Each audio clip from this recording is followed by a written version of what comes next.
Burjeel Geojit life line 4ാമത്തെ എപ്പിസോഡിലേക്ക് എല്ലാ പ്രേക്ഷകർക്കും സ്വാഗതം. കഴിഞ്ഞ എപ്പിസോഡുകളിൽ പറഞ്ഞ ചില കാര്യങ്ങൾ ഓർമ്മപ്പെടുത്തുകയാണ്. നമ്മൾ പ്രവാസി ജീവിതം ആരംഭിച്ചത് നമുക്കും നമ്മുടെ കുടുംബത്തിനും ഒരു നല്ല ജീവിതം വേണം എന്ന അത്യാഗ്രഹത്തോടു കൂടിയാണ്. അങ്ങനെ ഇവിടെ ജീവിച്ചുകൊണ്ടിരിക്കുമ്പോൾ പലപ്പോഴും നമ്മുടെ കുടുംബത്തിന് നല്ല ജീവിതം നൽകുവാനുള്ള നമ്മളുടെ അപാരമായ ശ്രദ്ധയിൽ നമ്മളെ തന്നെ മറന്നുകൊണ്ട്, ഭാവിയെ മറന്നുകൊണ്ട് നമ്മൾ എല്ലാം നാട്ടിലേക്ക് അയച്ച് നാട്ടിലുള്ളവർക്ക് നല്ലൊരു ജീവിതം കൊടുക്കുകയാണ് പതിവ്. അങ്ങനെ ചെയ്തതിൻ്റെ ഫലമായി പലപ്പോഴും തിരിച്ചു പോയി കഴിഞ്ഞാൽ ജീവിക്കാൻ പറ്റാത്ത ദുരവസ്ഥ നമ്മൾ എപ്പോഴും കാണാറുണ്ട്. ഇന്ന് അങ്ങനെ നാട്ടിലേക്ക് തിരിച്ചുപോയ ഒരു വ്യക്തിയെ പരിചയപ്പെടുത്തുവാനും ഉദ്ദേശിക്കുന്നുണ്ട്.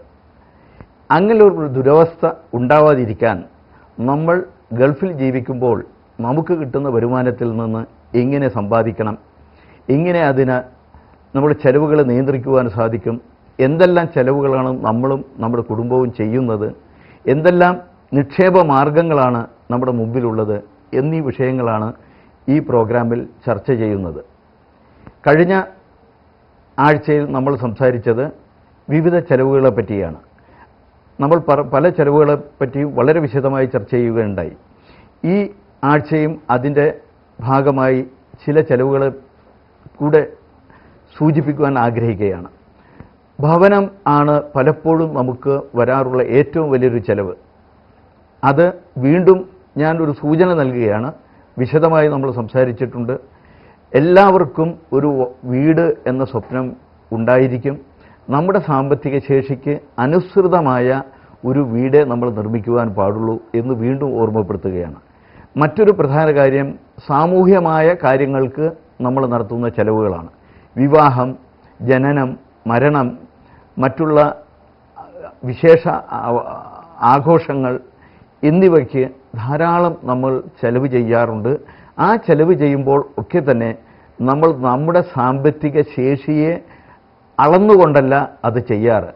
അയൽക്കാരനോ ബന്ധുവോ എങ്ങനെ ചെലവാക്കി അതിനനുസൃതമായി നമ്മൾ ചെയ്തില്ലെങ്കിൽ എന്തു സംഭവിക്കും, അല്ലെങ്കിൽ മറ്റുള്ളവർ എന്തു പറയും, അല്ലെങ്കിൽ അത് നമുക്കൊരു കുറച്ചിലല്ലേ എന്നുള്ള നിലയ്ക്ക് എല്ലാം അമിതമായി ചെലവ് ചെയ്യുന്ന പ്രവണത നമ്മൾ കാണുന്നു. ഒരു വിവാഹത്തിനാണെങ്കിൽ ധാരാളം ആളുകൾ കടം വാങ്ങി വിവാഹം കഴിക്കുന്ന അവസ്ഥ നമുക്ക് കണ്ടെത്തുവാൻ സാധിക്കും.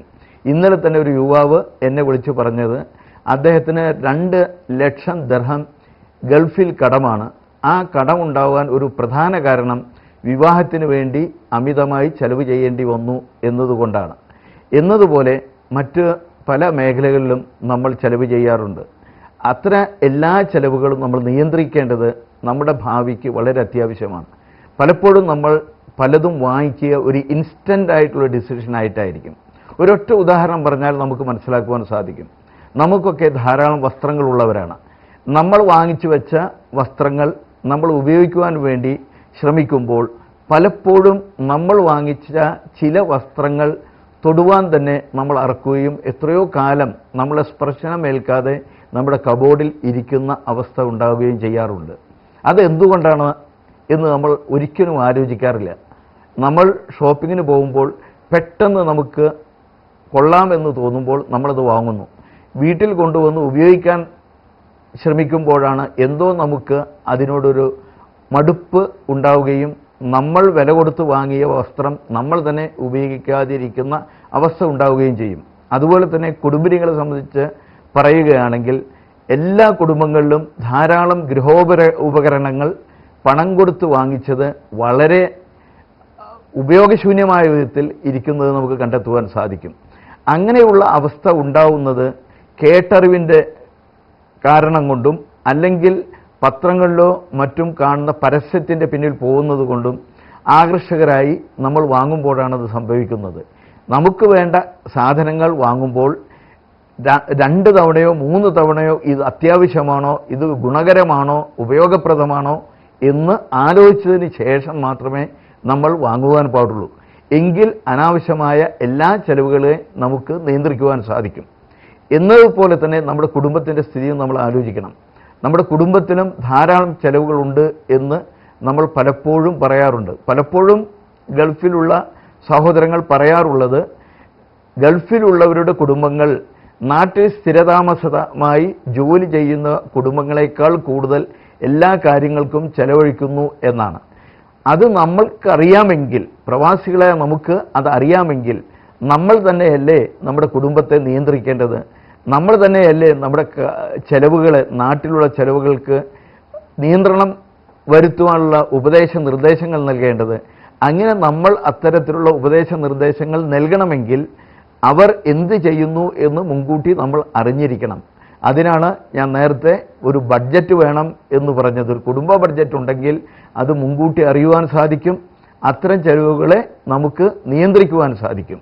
ഇത്തരം കാര്യങ്ങൾ നമ്മൾ ശ്രദ്ധിച്ചു കഴിഞ്ഞാൽ തീർച്ചയായും നമ്മുടെ വരുമാനത്തിൽ നിന്ന് ഭാവിയിലേക്ക് നമുക്ക് സമ്പാദിക്കുവാൻ സാധിക്കും. ഇനി സമ്പാദ്യത്തിൻ്റെ മറ്റൊരു ദിശയിലേക്കാണ് നമ്മൾ പ്രവേശിക്കുന്നത്.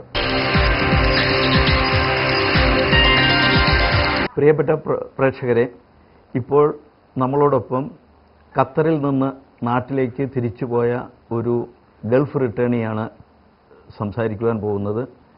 അദ്ദേഹം നാട്ടിലെത്തി, അദ്ദേഹം ജീവിതം തുടങ്ങിയപ്പോൾ അദ്ദേഹത്തിൻ്റെ അനുഭവപ്പെട്ട ചില കാര്യങ്ങൾ നമ്മളുമായി പങ്കുവെക്കുന്നതായിരിക്കും. അദ്ദേഹം കുന്നുകുളം ഹംസ എന്ന വ്യക്തിയാണ്. ഹംസ സാഹിബ്,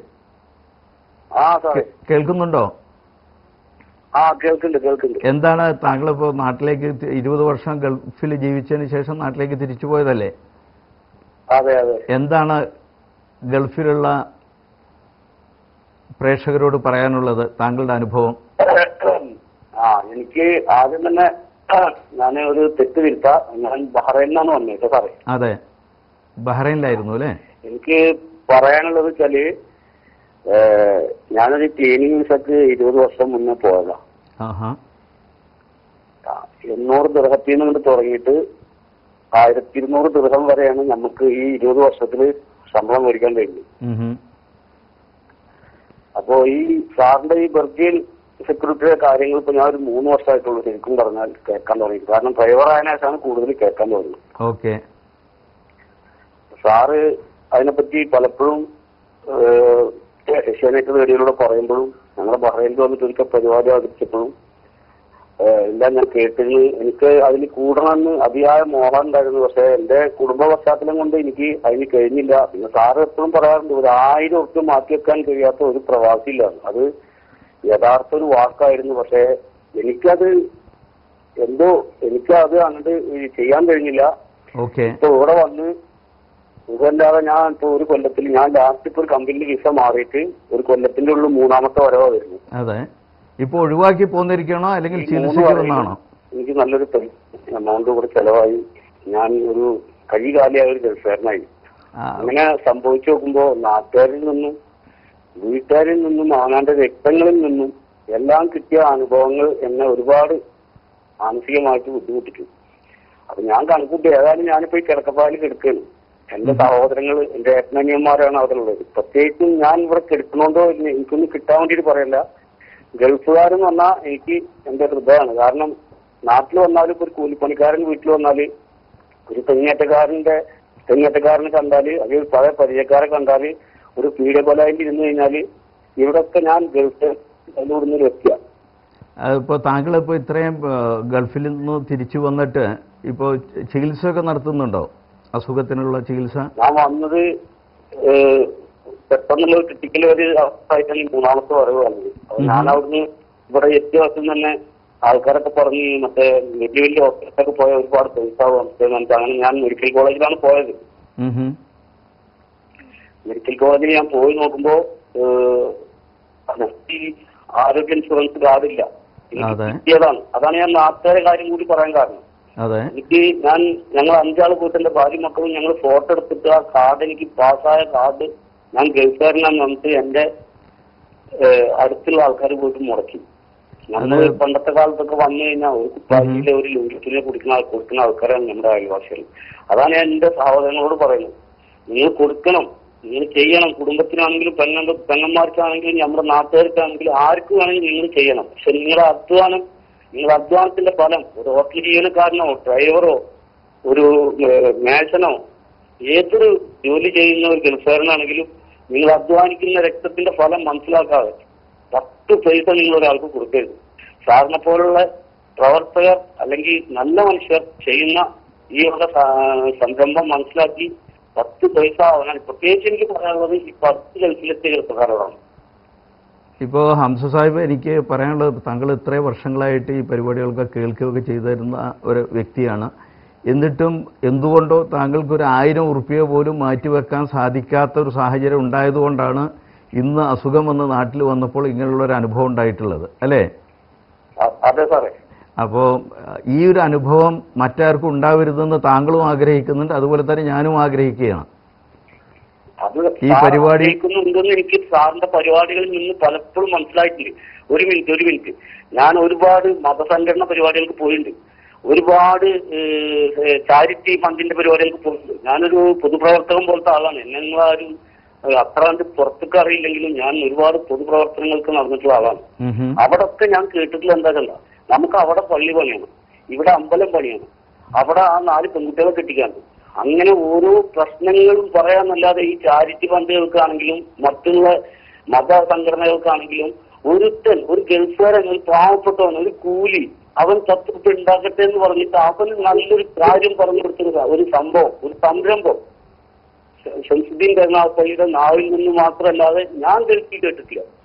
എന്തായാലും ഇനിയെങ്കിലും ഇപ്പൊ താങ്കളുടെ അസുഖങ്ങളൊക്കെ വേഗം ഭേദപ്പെട്ടതിന് ശേഷം ബഹ്റൈനിൽ വീണ്ടും വന്ന് ഒരു പുതിയ ജീവിതം തുടങ്ങുമ്പോൾ ഇതുപോലുള്ള അനുഭവം താങ്കൾക്കൊരു പാഠമാവട്ടെ. അതുപോലെ തന്നെ മറ്റുള്ള എല്ലാ പ്രേക്ഷകരും ഹംസ സാഹിബിൽ നിന്നൊരു പാഠം ഉൾക്കൊണ്ട് നമ്മൾ ഇവിടെ ജീവിക്കുമ്പോൾ നമ്മുടെ വരുമാനത്തിൽ നിന്ന് നിർബന്ധമായും നമ്മുടെ ഭാവിക്ക് വേണ്ടി എന്തെങ്കിലും മാറ്റിവെക്കുന്ന ഒരു ശീലം കെട്ടിപ്പടുക്കണമെന്ന് ഈ സന്ദർഭത്തിൽ ഞാൻ അപേക്ഷിക്കുകയാണ്.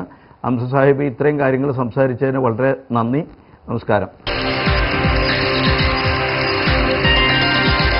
ഇതുവരെ നിങ്ങൾ ശ്രവിച്ചത് ഗൾഫിൽ 20 വർഷം ജീവിച്ച് നാട്ടിലേക്ക് രോഗവുമായി തിരിച്ചുപോയി രോഗത്തിന് ചികിത്സിക്കുവാൻ പോലും ബുദ്ധിമുട്ടുന്ന ഒരു വ്യക്തിയുടെ കഥനകഥയാണ്.